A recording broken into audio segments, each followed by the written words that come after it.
Hey guys, today is November 1 and undas na naman. And meron tayong mga hinandang food. Yung iba dito ay prepare namin para dalhin mamaya sa pagbisita sa aming mga mahal sa buhay. Si mother naman ay nag-ayos na rin ng mga flowers na dadalhin mamaya. And ayan, yung mga white flowers, binili namin yan. Pero yung mga purple, galing yun sa tanim namin dito. At andito na kami sa puntod ng lola at lolo ko sa maternal side.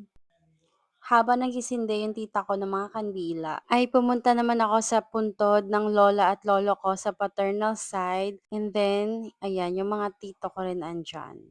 Maya-maya lang ay dumating na rin yung kapatid ko and then yung mother ko and nagsindi na rin sila ng mga kandila. Pero hindi sila mga inalay na mga prutas, drinks, and yung mga favorite food ng mga lolo ko and lola.